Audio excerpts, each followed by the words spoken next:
우리 하나님 말씀 빌립보서 4장 4절 한 절 보겠습니다. 우리 다 같이 한 목소리로 같이 봉독하겠습니다. 빌립보서 4장 4절입니다. 주 안에서 항상 기뻐하라. 내가 내가 다시 다시 말하노니 말하노니 기뻐하라. 기뻐하라. 저희가 지금 한 11번에 걸쳐서 우리 빌립보서를 살펴보고 있습니다. 빌립보서 전체적으로 이 내용들을 다 마무리를 못할 것 같아서 빌립보서의 가장 핵심적인 내용, 기뻐하라라는 이 말씀을 가지고 좀 생각해 보기를 원합니다. 오늘 본문 말씀이 주 안에서 항상 기뻐하라. 내가 다시 말하노니 기뻐하라라고 그렇게 이야기합니다. 사실 우리가 이런 사도의 권면의 말씀을 들을 때마다 조금 마음이 힘든 부분이 있습니다. 분명히 우리 안에 사도의 이 말과 같은 이러한 삶의 모습이 있기를 원하는 것이 분명히 있는데, 원함은 있는데 사실 우리 삶 가운데 이러한 모습으로 우리가 살아내지 못하는 경우가 또한 태반이라 우리 많이 마음 가운데 힘든 그런 부분들이 있습니다.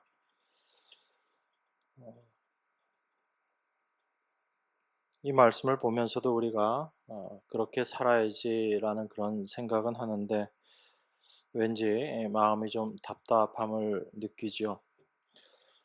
어, 사도가 우리에게 기뻐하라라고 이렇게 말씀하는데 여러분 오늘 하루의 삶은 어땠습니까? 정말 기뻐하는 삶으로 하루를 지내셨나요? 아니면 또 삶 가운데 어떤 짜증나는 일들이 있어서 짜증을 내고 기쁨 가운데 있지 못했던 그런 하루를 경험하시고 지금 이 자리에 나오셨나요? 쉽게 대답이 안 되죠. 그죠? 네, 이게 참 어려운 부분입니다.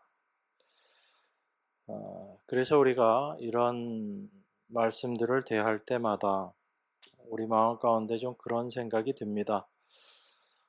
하나님이 내가 좀 기뻐하면서 날마다 살아갈 수 있도록 그런 기쁨의 일들을 나에게 주시면 좋지 않겠는가? 우린 분명히 믿고 또한 그렇게 알고 있습니다. 하나님께서 우리의 삶의 모든 부분들을 주관하고 계시고 우리를 인도하고 계신다라는 것을 우리가 다 알고 있습니다. 그런 생각을 하다 보니까 하나님께서 기왕이면 좀 우리 삶 가운데 기쁨도 충만하게 주시고 그런 환경들도 만들어 주셔서 우리로 하여금 기쁨 가운데 날마다 정말 항상 기뻐할 수 있는 그런 삶의 모습으로 살아갈 수 있도록 해주시면 얼마나 좋겠는가 그런 생각을 합니다. 근데 이런 생각을 한다라는 것은 사실은 반대로 생각을 하면 하나님을 원망하고 있다는 이야기죠. 하나님이 나에게 지금 이런 기쁨의 삶을 주시고 있지 않기 때문에 내가 기쁨을 누리고 있지 못하다라는 그런 생각과 똑같은 이야기이기 때문에 그렇습니다. 그러니까 우리가 표현은 안 하지만 사실 하나님을 원망하기도 하고 하나님께 안 좋은 말을 하기도 하고 하는 겁니다. 그걸 직접적으로 표현하지 못하고 다른 모습으로 돌려서 표현하기 때문에 그런 거죠. 그러니까 하나님 저에게 기뻐할 환경들을 주시고 여건들을 주시면 참 좋겠습니다라는 이 이야기는 반대로 생각하면 하나님이 지금 나에게 그런 기쁨의 환경들을 주지 않아서 하나님 서운합니다라는 그런 표현이거든요. 그리고 우리가 또 그렇게 날마다 살아갑니다. 또 어떤 부류의 사람들은 그렇게 생각합니다. 성경에서 분명히 항상 기뻐하라라고 그렇게 말씀했기 때문에 우리 삶 가운데 비록 슬픈 일이 있고 고통이 있을지라도 우리 스스로의 의지로 그러한 슬픔들을 또 다 견뎌내고 기쁨 가운데 우리가 살아내야지 된다라고 그렇게 애를 쓰기도 합니다. 그래서 어려운 일이 오고 힘든 일이 생겼을 때 마음을 기쁘게 하기 위해서 어떤 일들을 하냐면 예전에 경험했던 그런 기뻤던 일, 하나님께서 예전에 은혜 주셨던 일들, 그런 것들을 또 생각하면서 지금 현재 상황은 전혀 그렇지 않지만 그 하나님의 은혜를 생각하면서 억지로 기뻐하려고 하고 그렇게 어, 노력을 하기도 합니다. 그런데 우리가 그런 여러 가지 모습들로 우리 스스로가 생각해 보다가도 최종적으로 우리가 내릴 수 있는 어떤 결론은 그거죠. 내가 늘 기쁨 가운데 살아가고 있지 못하고 또한 항상 기뻐하라라는 이 삶을 내 힘으로 도저히 할 수 없는 것이구나라는 것을 우리가 최종적으로 생각하게 되는 것입니다. 그렇다면 오늘 이 본문의 말씀을 우리가 어떻게 이해해야지 될 것인가라는 그런 숙제가 남는 거죠. 우리는 분명히 하나님의 말씀을 생각하고 이 말씀이 우리에게 주신 말씀이라고 믿고 우리의 삶이 이 말씀과 하나 될 수 있을 것이다라는 것을 분명히 믿습니다. 그것이 우리들의 믿음이기 때문에 그래요. 그런데 항상 기뻐한다라는 것, 이게 우리가 원하기는 하지만 노력한다고 또 우리가 원하는 그런 마음대로 기뻐하면서 살 수 없기 때문에 좀 어려운 부분들이 있는 것입니다. 그렇다면 사도는 왜 어떤 의미에서 이렇게 이야기하는 것인가? 그걸 우리가 좀 생각해 보기를 원합니다. 그래서 여러분 빌립보서를 자세히 보시면 계속 그 기쁨에 대해서 이야기하고 있다라는 것을 알 수 있어요. 제가 좀 이따 좀 살펴보겠지만 그래서 그 기쁨을 우리에게 빼앗아 가는 것들이 어떤 것이 있는가를 사도가 이야기하고 있거든요. 그러면서 지금 사도가 4장에 와서 항상 기뻐해라라고 그렇게 이야기하는 것입니다. 그러니까 사도가 뭔가 우리에게 그 기쁨에 대해서 다시금 좀 이야기하고 싶은 것이 있다라는 것입니다. 우리가 먼저 생각해야지 될 것은 바울 사도가 이야기하는 기쁨은 우리들이 일반적으로 원하고 있는 그런 기쁨이 아니다라는 것을 우리가 생각할 필요가 있습니다. 우리들은 통상 기쁨을 어떤 경우에 많이 생각하고 이해하냐면 내가 생각하는 그런 조건들이 합당하게 채워졌을 때 그때 우리는 기쁘다라고 그렇게 이야기합니다. 대부분의 경우에 그 기쁨이 되는 조건들이 어떤 것이냐면 세상적인 조건들이 많은 경우에 우리의 기쁨과 연관되어 있다라는 것을 우리가 생각할 수 있습니다. 그래서 우리 삶 가운데 그런 세상적인 기쁨들이 없기 때문에 우리에게 기쁨이 없다라고 그렇게 생각하고 왜 하나님은 나에게 이런 그런 기쁨들을 주시지 않으시는가라고 우리가 그렇게 생각을 하거든요. 그런 의미에서 사도가 이야기하는 것과 우리가 생각하는 그 기쁨이라는 것은 다르다라는 것을 우리가 이 말씀을 통해서 좀 확인해야지 됩니다. 세상 사람들은 어떤 조건들이 맞으면 기뻐요. 그래서 자녀의 일이 잘 풀리고 내가 하는 일이 잘 되고 내가 원했던 일들이 되어지면 기쁩니다. 그런데 성경에서 이야기하는 그런 기쁨 이런 것은 성경은 절대로 어떤 세상적인 조건과 연관지어서 기쁨이라는 것을 이야기하고 있지 않다라는 것을 여러분들이 먼저 인정하셔야지 돼요. 이게 우리가 쉽게 인정이 안 되는 겁니다. 우리가 기쁘려면 세상적인 것들도 우리에게 기쁨을 주기 때문에 당연히 그러한 것들도 우리에게 충족되어야지 그렇게 생각을 하지만 사실 성경에서는 여러분들에게 그런 것을 통해서 기쁨을 주시겠다라고 절대 이야기하고 있지 않다라는 거예요. 그걸 여러분들이 먼저 인정하셔야지 됩니다. 그 생각을 여러분들이 하시고 나면 그러면 사도가 어떤 의미에서의 기쁨을 이야기하고 있는 것인가를 우리가 이제 다른 면에서 좀 생각해 볼 수 있습니다. 바울 사도는 그냥 막무가내로 너희들 기뻐해라 이렇게 이야기하지 않거든요. 오늘 본문 다시 한번 보면 항상 기뻐하라라고 이야기하는데 그 앞에 한마디가 더 있습니다. 뭐라고 이야기하냐면 주 안에서 항상 기뻐하라. 내가 다시 말하노니 기뻐하라라고 이야기합니다.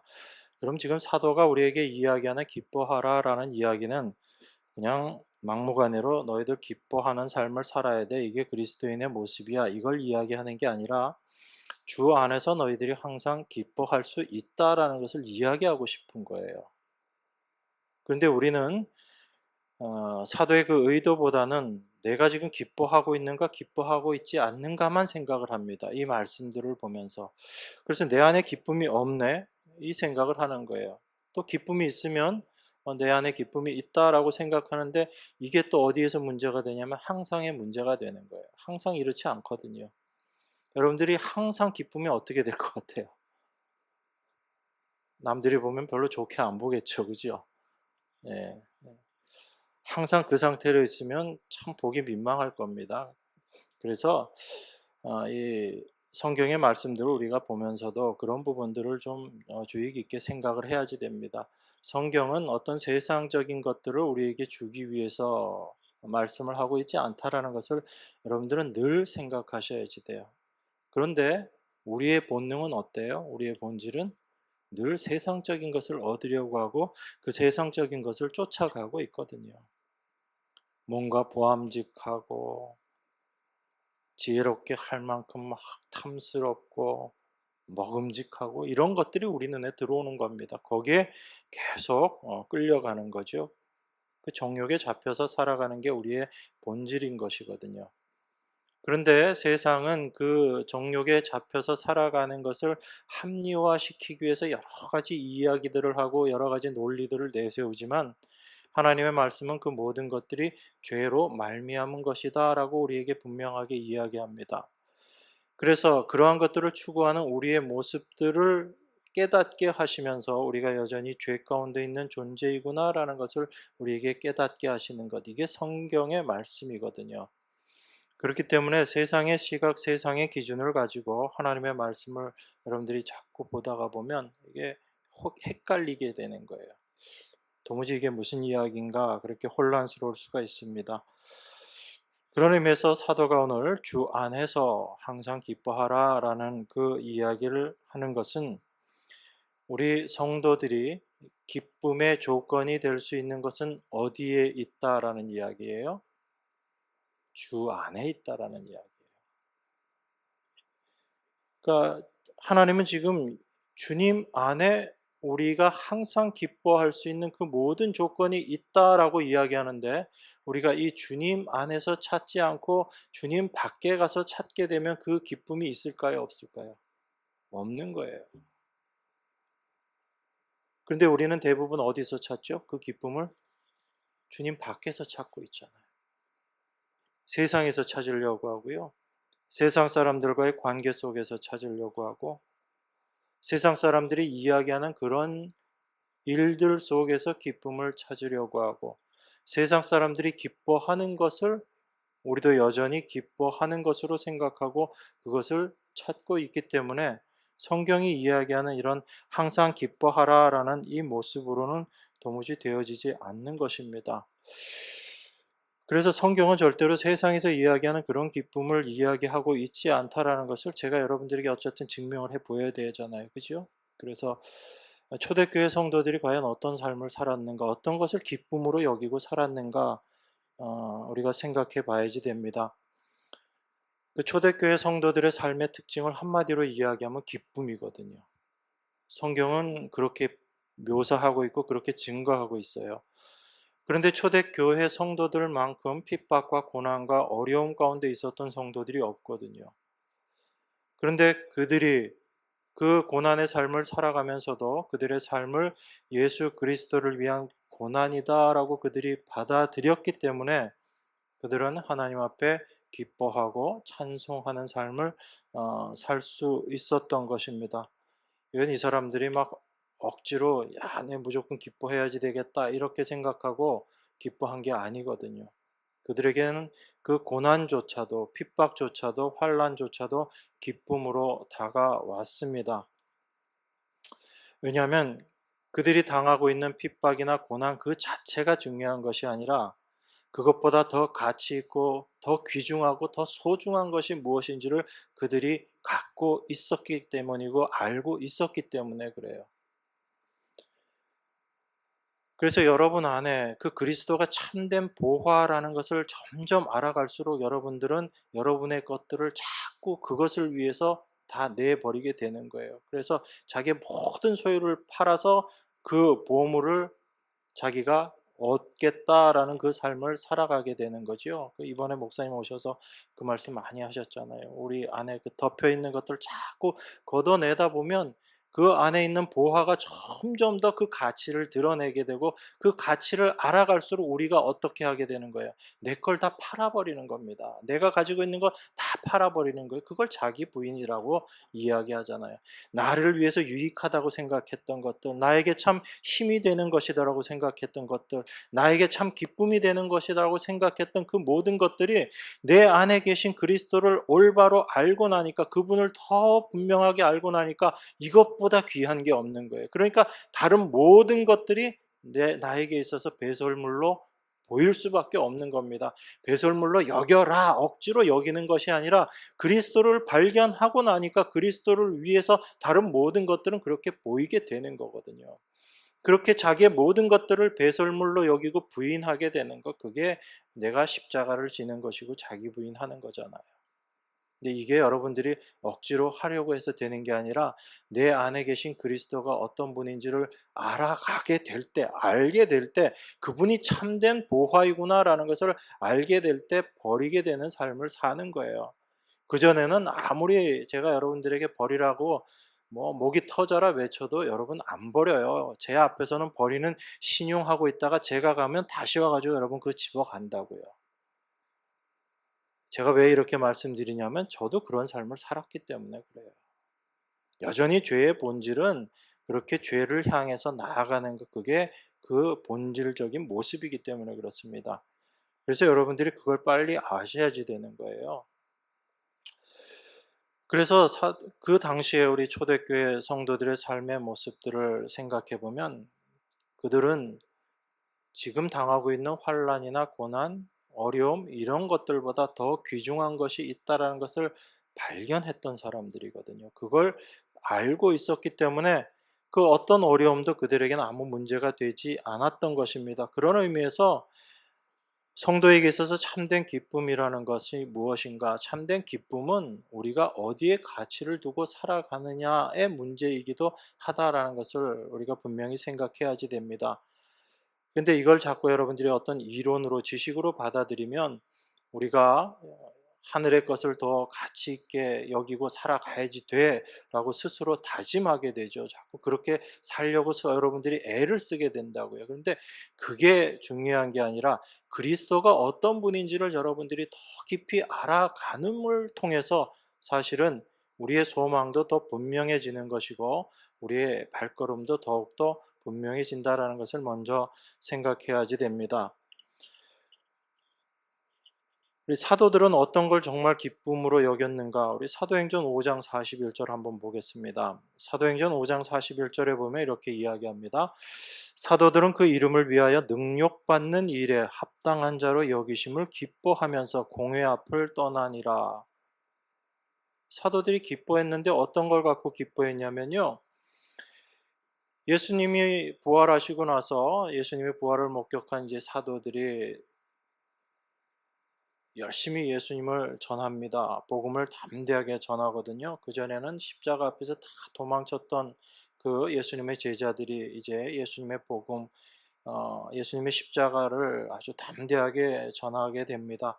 그래서 많은 사람들이 그 복음을 듣고 하나님께로 돌아오게 되거든요. 그랬을 때 그 유대인들, 특별히 사내들인 공회에서 사도들을 다 붙잡아 옵니다. 너희들이 지금 어, 어지럽게 하고 있다. 이 사회를 어지럽게 하고 있다. 그러면서 계속 그렇게 복음을 전하고 그러면 너희들 다 잡아서 우리가 특별하게 하겠다. 위협합니다. 그리고 주 예수 이름 절대 전하지 말아라. 그리고 핍박을 하면서 쫓아내거든요. 그랬을 때 사도들이 한 이야기입니다. 그 이름을 위하여 능욕받는 일에 합당한 자로 여기심을 기뻐하면서 공회 앞을 떠났다라고 그래요. 자기들이 그 공회로부터 핍박을 받는 그 상황을 생각하면서 야, 우리가 정말 제대로 주의 일꾼으로 일하고 있구나. 저 사람들이 우리를 핍박하는 거 보니까 우리가 주님의 이름을 위해서 합당한 자로 여기심을 우리가 받고 있구나. 주님께서 능욕당하셨던 것처럼 우리도 그 주님의 이름을 위해서 능욕받는 것, 이게 우리에게 합당한 삶이다라고 생각하고 그걸 기뻐했다라는 거예요. 때리면 아픕니다. 그죠? 맞으면 아프잖아요. 여러분, 맞으면 기분도 나쁘고. 그런데 오히려 그것보다 내가 주님을 전함으로 말미암아 이런 핍박을 당하는 것, 이게 내가 이제 지금 주님께 합당한 자로 내가 인정받고 있는 거구나라고 생각하고 그게 더 기뻤던 거예요.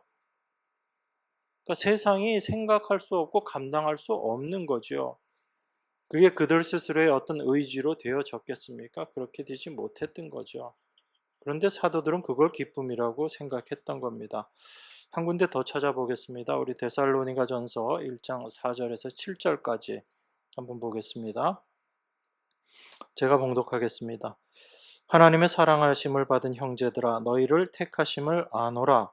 이는 우리 복음이 말로만 너희에게 이른 것이 아니라 오직 능력과 성령과 큰 확신으로 된 것이니, 우리가 너희 가운데서 너희를 위하여 어떠한 사람이 된 것은 너희 아는 바와 같으니라. 또 너희는 많은 환난 가운데서 성령의 기쁨으로 도를 받아 우리와 주를 본받는 자가 되었으니, 그러므로 너희가 마게도냐와 아가야 모든 믿는 자의 본이 되었는지라. 이렇게 이야기합니다. 5절에 이렇게 이야기해요. 우리 복음이 말로만 너희에게 이른 것 아니다. 어떻게? 오직 능력과 성령과 큰 확신으로 된 것이다 라고 이야기합니다.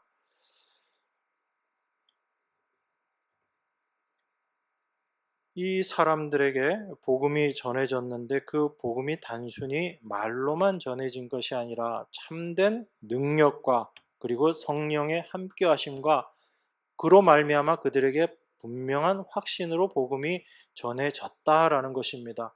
여러분, 이 정도로 복음이 전해지고 성령이 함께하심으로 되어졌으면 이 사람들이 어떤 걸로 기뻐해야 될까요? 엄청난 체험을 하면서 정말 기쁘다 막 이래야 되잖아요.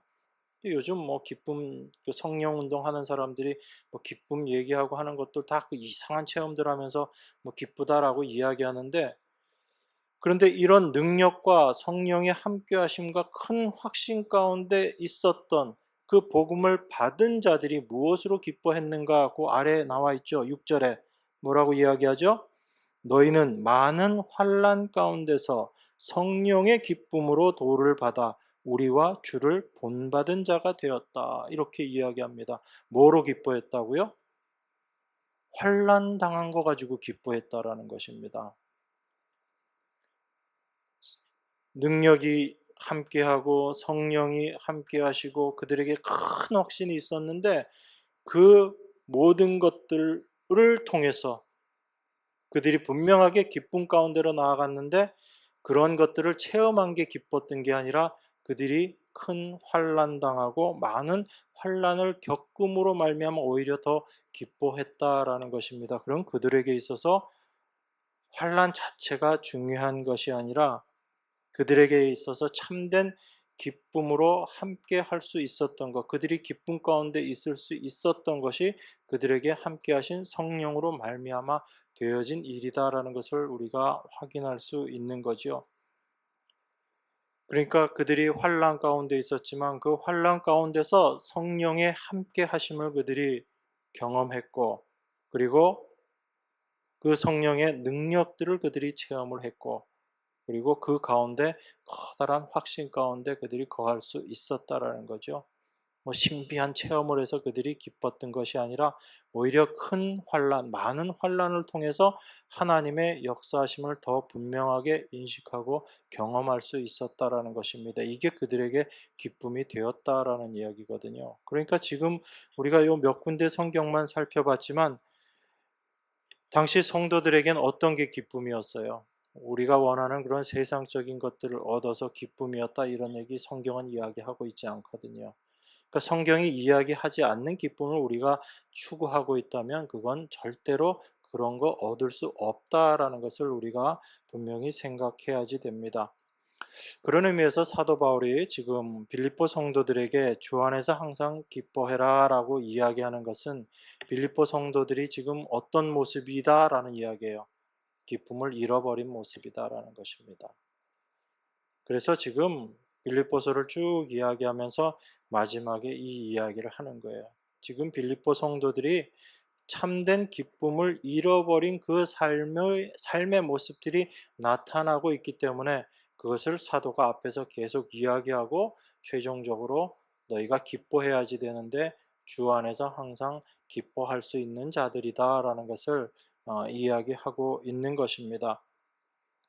그러면 어떤 것들이 빌립보 성도들에게 있어서 기쁨을 빼앗아 버린 그들이 기쁨 가운데 있지 못했던 원인들인가라는 것을 생각해 보면 우리가 주 안에서 참된 항상 기쁨을 누리기 위해서 어떠한 것들이 우리에게 필요한 것들인가를 우리가 생각해 볼 수 있습니다. 2장에 보면 그 이야기를 하죠. 빌립보서 2장에서는 너희 안에 이 마음을 품으라 곧 그리스도 예수의 마음이니라고 그렇게 이야기합니다. 그러면서 14절에 보면 뭐라고 이야기하냐면 모든 일을 원망과 시비가 없이 해라라고 이야기해요. 그리고 21절에서 보면 또 이렇게 이야기합니다. 저희가 다 자기 일을 구하고 그리스도 예수의 일을 구하지 아니했다라고 그렇게 이야기합니다. 그러니까 빌립보 성도들이 지금 기쁨을 잃어버린 이유 중에 하나가 자기 일만을 구했다는 얘기죠. 주님을 생각하지 않고 자기 일만 구했다는 얘기입니다. 그래서 너희 안에 이 마음을 품으라라고 얘기하고 그게 그리스도 예수의 마음이다라고 이야기합니다. 그 마음으로 하나 되지 못했을 때 드러났던 삶의 모습이 어떤 것이냐면 그들이 원망과 서로 시비가 있었던 그 삶의 모습이 나타나는 것입니다. 여러분 언제 여러분들 원망이 생기던가요? 어떨 때 원망이 생기죠? 남과 비교할 때 원망 생기잖아요. 우리가 여기서 지금 똑같이 동일한 어떤 피해를 입어버리면 사실 그렇게 원망이 생기지도 않아요. 그런데 누구는 아닌데 나만 어떤 피해를 입게 되면 원망이 생겨요. 저긴 왜 가만 놔두고 왜 나만 이런 생각이 들거든요. 그러면서 내가 저쪽보다 못한 게 뭔데? 오히려 내가 더 나은데 어떤 마음인 거죠? 남과 나를 비교하는 마음인 거예요. 그 마음 속에서 항상 우리들은 원망이 생기고 그리고 시시비비들이 생기는 거거든요. 그런데 이러한 마음들이 왜 남과 비교하는 게 어디에서 생겨나는 것일까요? 그건 우리가 자기 자신이 어떤 존재인지, 내가 어떤 은혜를 받은 자인지를 놓치고 있을 때 우리는 항상 남과 비교를 합니다. 지금 내 상황이 아무리 힘들다라고 해도 이것조차도 하나님께서 은혜 주시지 않으면 도저히 될 수 없는 삶의 모습이다라고 생각한다면 절대로 남과 비교하지 않거든요. 원망하지 않거든요. 그런데 자기 자신의 모습을 내가 그래도 이 정도는 돼야지 되는데 라는 생각을 하면서 자기를 보고 다른 사람을 보니까 비교가 되는 거죠. 결국은 자기 자신이 십자가 앞에서 어떤 모습인지를 알지 못했을 때 우리 삶 가운데 반드시 나타나는 게 뭐냐면 원망이라는 게 나타나고요. 남들과 비교하면서 시시비비의 모습들이 나타나는 거고 다른 사람에게 괜히 시비 거는 모습들이 나타나는 거예요. 그러니까 사도는 지금 예수 그리스도의 마음을 너희 가운데 품으라라고 얘기하면서 그는 근본 하나님의 본체시다. 하나님이시다라는 얘기예요. 그런데 그 하나님이 그 모든 것들을 다 버리고 종의 모습으로 오셨다라는 것입니다. 그런데 여러분 이걸 그냥 하나님이 종이 되셨다라는 것으로 이해하지 마시고 왜 이분이 종이 되실 수밖에 없었는가? 이 모습으로 오실 수밖에 없었는가를 여러분들은 생각하셔야지 되는 거예요. 그래서 그 그리스도의 마음을 품는다라는 것은 여러분 마음이 막 그리스도 마음처럼 사랑으로 채워지고 그걸 이야기하는 게 아니라 그 그리스도께서 이 땅에 오셔서 누구 때문에 이 땅에 오시고 왜 이 땅에 오셨는가를 우리 마음 가운데 알아가는 것, 그걸 그리스도의 마음을 우리 가운데 품는 것, 그걸 이야기하는 거거든요. 주님께서 하나님이신 그분이 십자가에서 죽으실 수밖에 없었던 이유가 무엇인지를 알고 나면, 그 그리스도의 낮아지심이 어떠한 것인지를 우리가 알고 나면, 내가 남들보다 좀 못한 대접을 받는다고 해서, 내가 좀 더 어려운 환경 가운데 있다라고 해서 그것이 절대로 하나님 앞에 원망하는 모습이 될 수 없다라는 것입니다. 그런데 우리는 여전히 십자가의 은혜로 구원받은 것은 기본인 것이고, 그 외에 플러스로 뭔가 하나님이 좀 내가 원하는 것 이런 거 주시지 않는다, 그것 때문에 우리는 원망하는 거죠. 왜 저 형제자매보다 내가 영적으로 더 떨어지는 것 같이 보여지고, 왜 하나님 그 신령한 거 저한테는 안 주세요? 이런 것까지 가지고 우리는 원망을 하는 경우들이 있잖아요. 그러니까 우리의 생각이 얼마나 죄악된 것인지를 십자가를 통해서 우리가 바라보지 않으면 절대로 우리는 이해 못하는 것입니다. 그래서 하나님의 말씀이 우리 안에 자꾸 거울로 비춰지고, 그 말씀을 통해서 우리가 어떤 존재인지를 자꾸 깨달아야지 되는 거예요. 이 일을 누가 하시냐면 성령이 우리 안에서 하시는 일인 거예요. 그래서 우리 자신의 모습이, 우리의 본질이 어떠한지를 그 십자가를 통해서 깨닫게 될 때 원망과 시비는 없어지는 것입니다. 그런 의미에서 사도는 너희가 이 마음을 품으라, 그리스도 예수의 마음이다라고 이야기를 하는 것입니다. 그 마음 가운데 우리가 어떠한 자로 존재하고 있는가를 알게 될 때 그들에게 기쁨이 생겨나는 거예요. 그런데 원망과 시비가 있을 때는 우리 안에 기쁨이 있을 수가 없잖아요. 그런데 내가 어떤 모습인지를 알게 됐을 때, 이런 나를 하나님이 나를 위해서 죽으시고 나를 구원하여 주신 것, 그 은혜를 우리가 알아간다면 다른 어떤 것 다 없어도 그것 하나만이 나에게 참된 기쁨이 될 수 있는 거예요. 그 기쁨이 내 안에 있을 때 환경이 아무리 어려운 환경이 오고 아무리 고난이 온다 할지라도 그런 환경과 고난들이 나에게 있어서 그 기쁨을 뺏어가지 못하는 것입니다. 이건 세상적으로 느끼는 어떤 감정적인 감각적인 기쁨이 아니라, 그 주님이 나에게 어떤 분인지를 알고 그리스도가 어떤 분인지를 우리가 올바로 알게 될 때 내 안에 절대 없어지지 않는 기쁨인 거예요. 사도는 이 기쁨을 우리에게 이야기하고 있거든요. 그냥 우리가 원하는 것 얻어서 우리가 바라는 것대로 되어가지고 내가 참 기쁘다, 신난다, 이런 기분이 좋아지는 그런 기쁨을 이야기하는 것이 아니라, 우리에게 참된 기쁨이 무엇인지를 올바로 알고 깨달아야지 된다라는 것입니다. 그런 의미에서 3장에 보면 어떤 사람들에 대해서 이야기합니까? 인간의 행위를 강조하는 사람들이 나오죠. 육신을 신뢰하는 자들. 그 육신을 신뢰하는 모습들은 다 어떤 거예요? 내가 뭔가 할 수 있다라고 생각하는 자들인 거죠. 내가 하나님 앞에 뭔가 하나님을 기쁘게 해 드릴 수 있는 어떤 일을 함으로 말미암아 내가 하나님께 칭찬받아서 내가 기쁨을 누리겠다라고 생각하는 사람들이 육신을 신뢰하는 자들의 모습이거든요. 그게 바리새인들의 모습이었고 유대인들의 실패했던 모습이잖아요. 하나님께 잘 보여서 칭찬받아서 내가 기쁨을 누리겠다라는 거죠. 여전히 자기 자신이 어떠한 존재인지를 알지 못하는 것입니다. 그래서 그런 인간의 행위를 강조하고 있는, 육신을 신뢰하는 그러한 자들에 대해서 사도가 아주 심한 말을 하는 거잖아요. 왜냐하면 그러한 모습들이 바로 하나님께로부터 항상 기뻐할 수 있는 그 위치에서 우리로 하여금 벗어나게 만드는 일이기 때문에 그래요. 그런데 이런 것들을 우리가 쉽게 내어버리지를 못합니다. 우리가 여전히 이 육신을 가지고 있다 보니까 그런 생각들에서 쉽게 벗어나지를 못하는 거예요. 그리고 4장에도 보면 유오디아하고 순두계에 대해서 이야기를 합니다. 이 사람들에 대해서 바울이 뭐라고 권하냐면 내가 유오디아를 권하고 순두계를 권하노니 주 안에서 같은 마음을 품으라 라고 이야기합니다. 여러분, 그러면 이 말 속에 구체적으로 사도가 이야기하고 있지 않지만 이 두 사람이 지금 어떻게 하고 있다는 얘기예요. 두 사람에 대해서 권하는데 너희들이 같은 마음을 품어 이렇게 이야기하는 거 보면 지금 이 두 사람이 어떤 마음을 갖고 있다는 얘기예요? 서로 다른 마음 갖고 있다는 얘기죠. 쉽게 얘기해서 어떻게 하고 있다는 얘기예요? 서로 지금 다투고 있다는 얘기예요. 싸우고 있다는 이야기입니다. 분쟁하고 있다는 이야기거든요.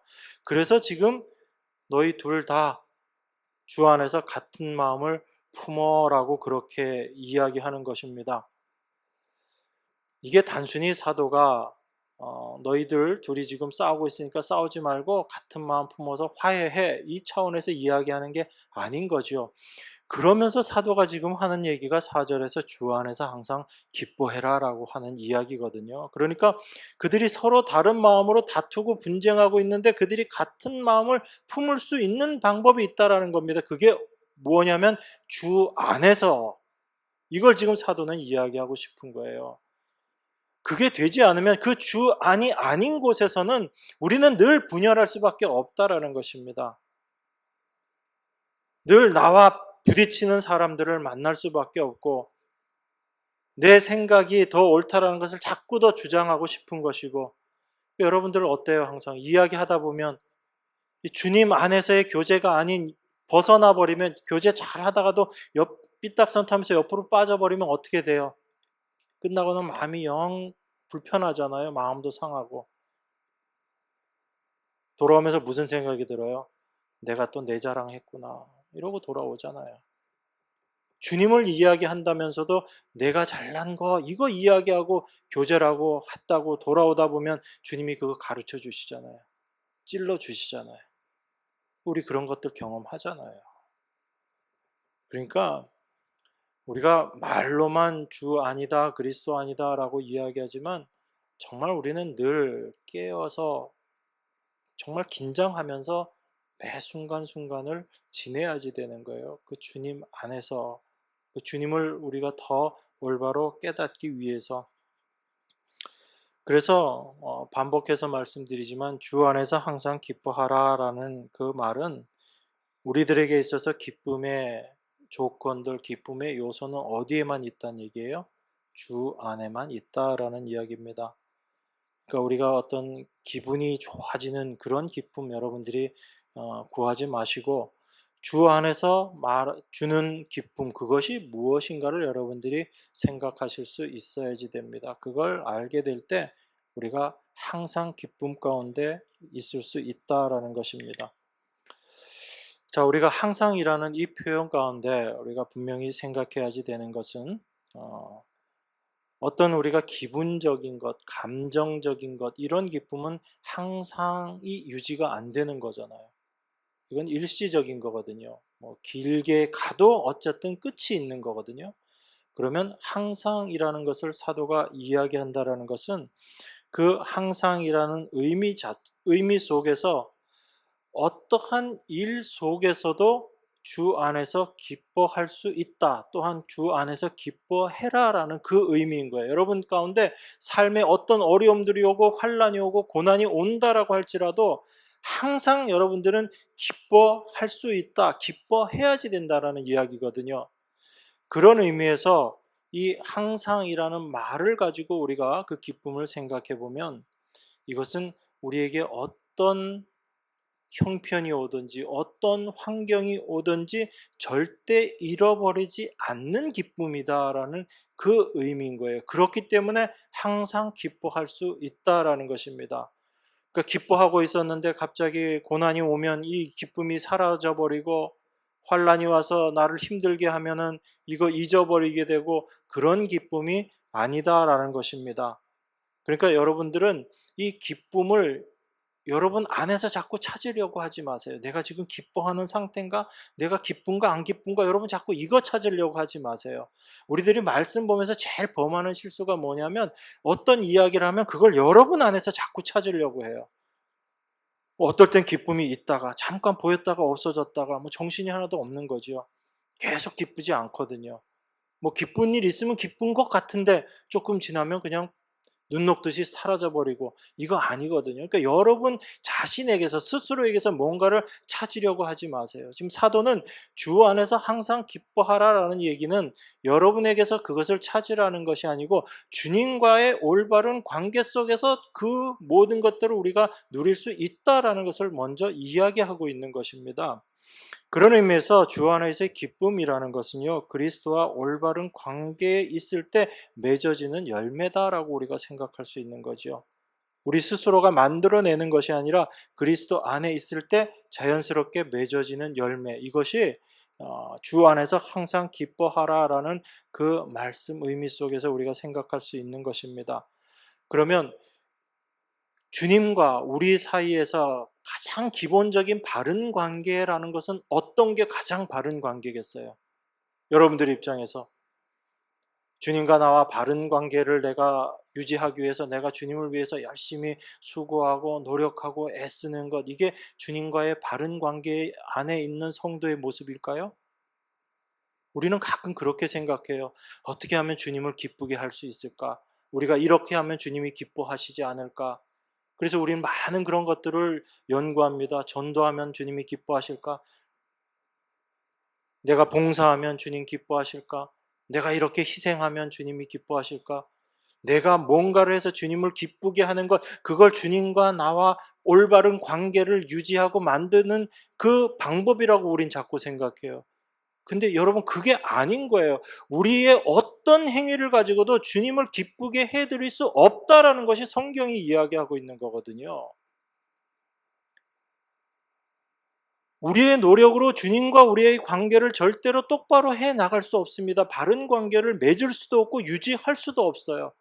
그러니까 여러분들 그걸 먼저 버리셔야지 돼요. 내가 해서 뭔가를 해서 그 바른 관계로 나아가고 바른 관계를 유지해야지 되겠다. 주님 안에 있는 모습으로 내가 살아야지 되겠다. 이걸 여러분들이 먼저 내려놓으셔야지 되는 겁니다. 주님과 우리와의 관계 속에서 가장 분명하고 가장 바른 것은 어떤 모습인 거예요? 나는 주님 없이는, 주님의 도움 없이는 절대로 존재할 수 없는 자입니다. 라는 이 고백하는 위치, 이게 주님과 우리와에 있어서 가장 올바른 관계거든요. 그런데 우린 자꾸 여기에서 벗어나요. 아, 그거 너무 초보적인 거 아니야? 그거 너무 기본 아니야? 우린 자꾸 그렇게 생각한다고요.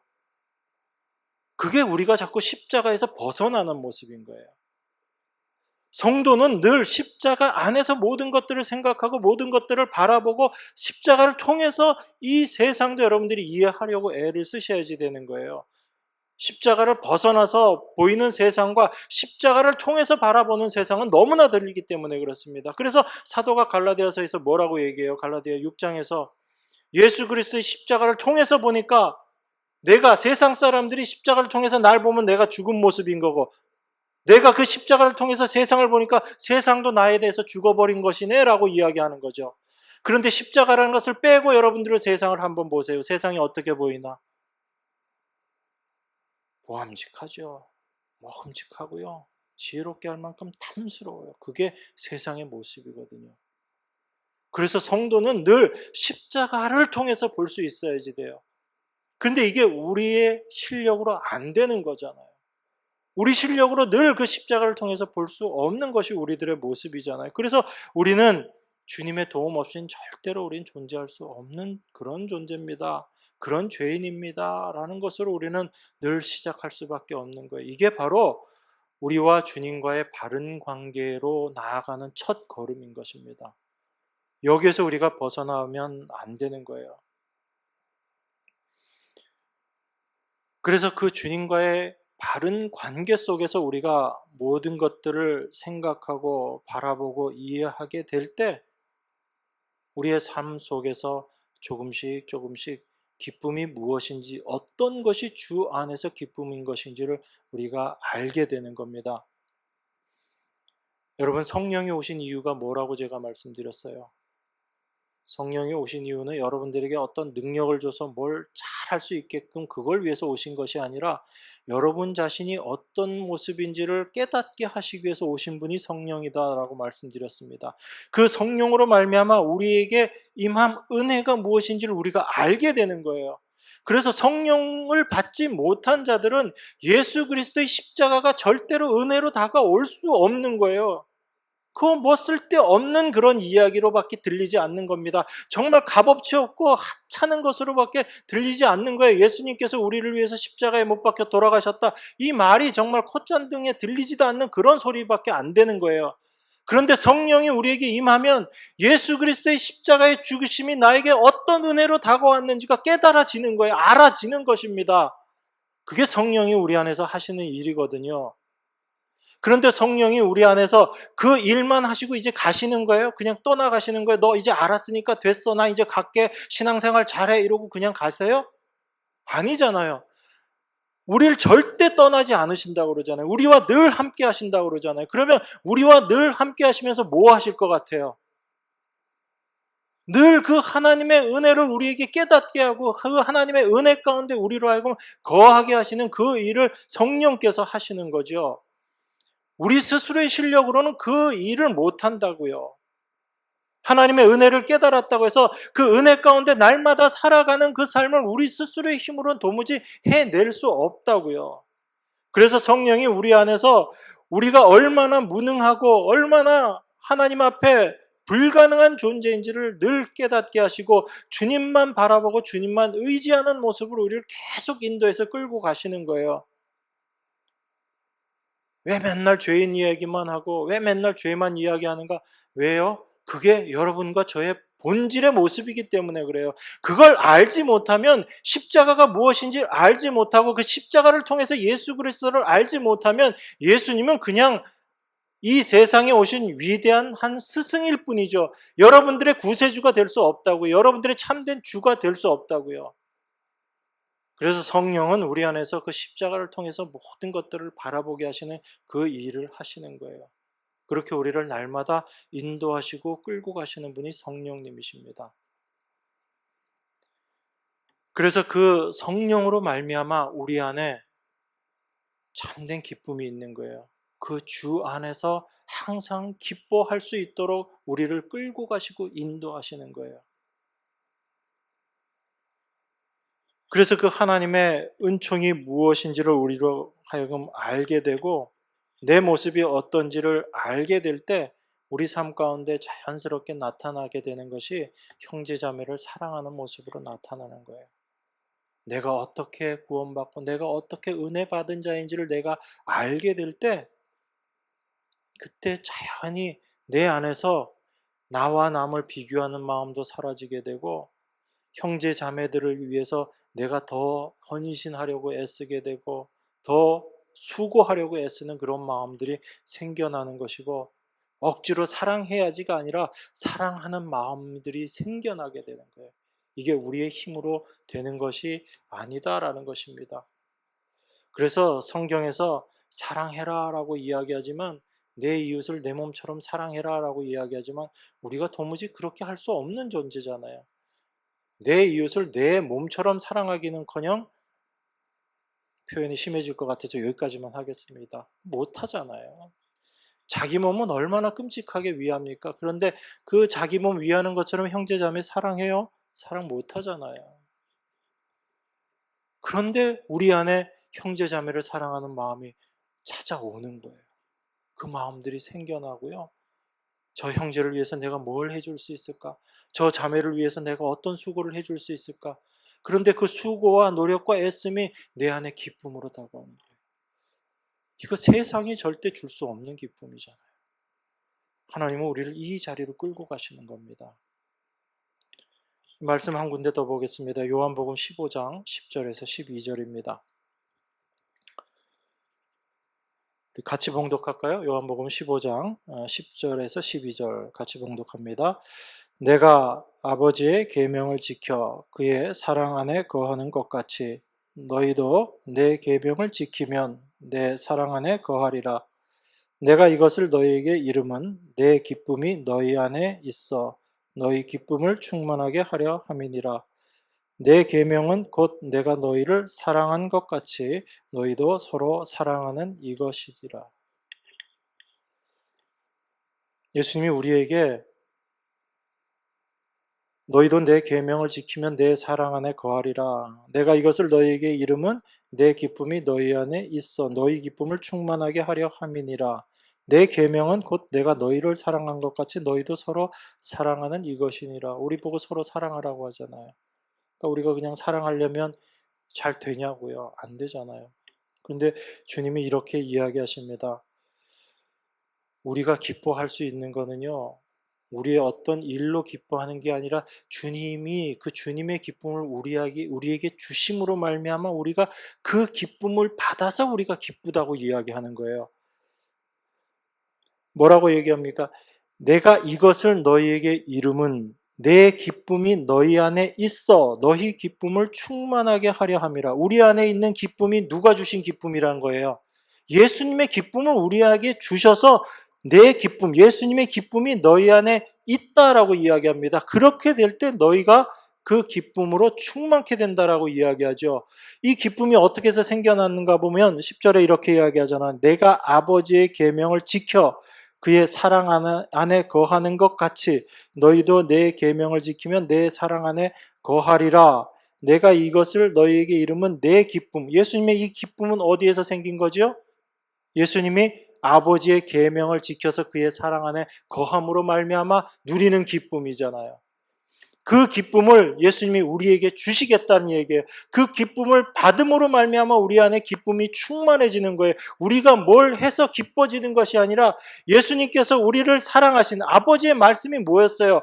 당신의 보내신 자를 예수님께서 이 땅에 보내시고 당신이 사랑하신 자들을 다 불러 모으시고 하나님 은혜 가운데 거하게 하는 것, 그게 하나님의 말씀이잖아요. 그 말씀을 예수님께서 다 이루심으로 말미암아 그 하나님의 사랑을 온전히 드러내시고 그 기쁨 가운데 예수님이 충만하셨던 것처럼 그 기쁨을 우리에게 주신다는 얘기예요. 그럼 그 기쁨을 받은 자들은 우리가 어떠한 자인지를 더 분명히 아는 거예요.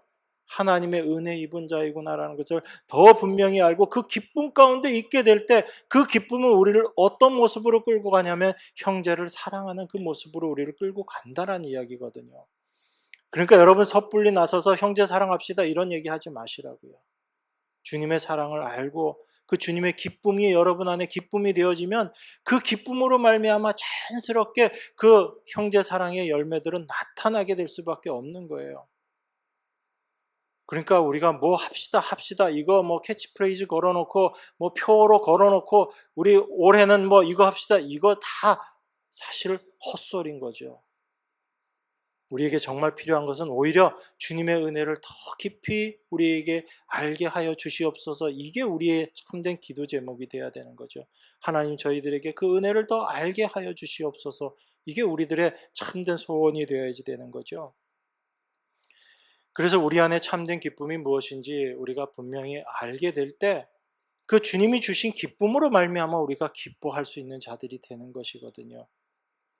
그랬을 때 우리는 주 안에서 항상 기뻐할 수 있습니다. 왜냐하면 그 주님이 어떤 분인지를 우리가 알기 때문에요. 마지막으로 로마서 말씀 한 군데만 찾아보겠습니다. 시간이 많이 갔지만 로마서 11장 36절입니다. 로마서 11장 36절 이는 만물이 주에게서 나오고 주로 말미암고 주에게로 돌아감이라 이렇게 이야기합니다.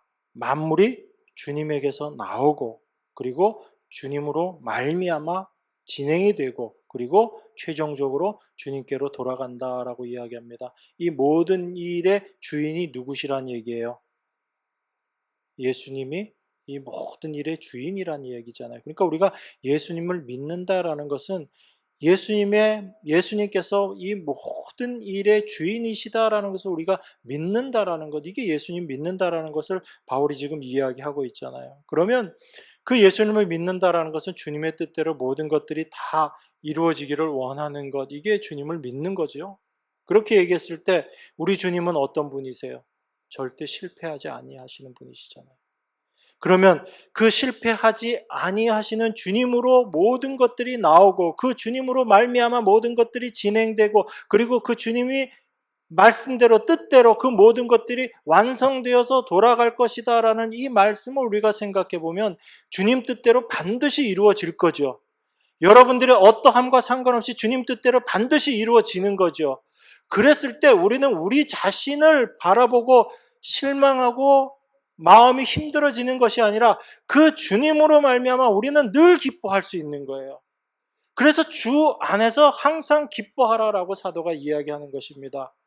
여러분 자신 바라보지 마시란 얘기예요. 주님이 어떤 분이신지 여러분들이 알고 있다면, 그 주님을 여러분들이 믿는다면 주님은 이 세상 모든 일을 주님의 뜻대로 최종적으로 완성시켜 나가실 것이고 그 모든 것들을 사실은 십자가에서 이미 완성하신 거잖아요.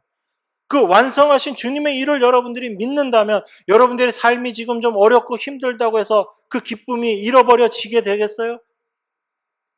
그 기쁨이 사라지겠어요? 그런 사소한 것들로 말미암아 여러분들의 기쁨이 없어지겠냐고요? 그렇지 않잖아요. 여러분들이 무엇을 바라보고 누구를 바라보고 누구를 의지하고 있는가? 여러분들이 이미 그리스도 안에 있는 자들이고 주님 안에 있는 자들이라는 것을 여러분들이 분명히 인식하고 있다면 여러분들은 항상 기뻐할 수 있는 자들입니다. 다른 거 바라보지 마세요.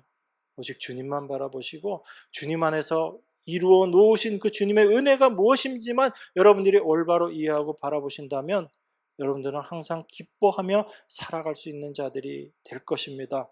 주님은 이것을 이미 우리에게 주셨어요. 염려하지 마시고 근심 걱정하지 마시고 내 환경이 지금 어렵고 나에게 고난이 온다라고 할지라도 그 고난이 우리를 주님의 은혜에서 절대 끊어놓지 못한다는 것을 여러분들이 기억하시고 그 주님 안에서 항상 기쁨을 누리는 여러분들의 삶이 되기를 원합니다. 기도하겠습니다. 하나님 아버지 감사합니다. 사도의 이 권고와 같이 우리가 항상 주 안에서 기뻐할 수 있는 그것이 무엇인지를 올바로 깨닫게 하시고 우리 마음의 눈이 띄어지고 믿음의 눈이 띄어져서 그것을 발견함으로 항상 기뻐하는 삶을 그 주님의 말씀대로 그 삶을 살아가는 저희들 될 수 있도록 하나님 은혜 더하시고 또한 우리와 함께하여 주시옵소서. 주께서 이미 이루시고 완성한 그 사실 안에 우리의 마음의 눈이 띄어지기를 원합니다. 그래서 그 주님만 바라보며 날마다 나아가는 저희들의 삶이 되기를 원합니다. 우리 안에서 이 일을 위해서 지금도 기도하고 계시고 간구하고 계시는 귀하신 예수 그리스도 이름으로 기도드리옵나이다. 아멘.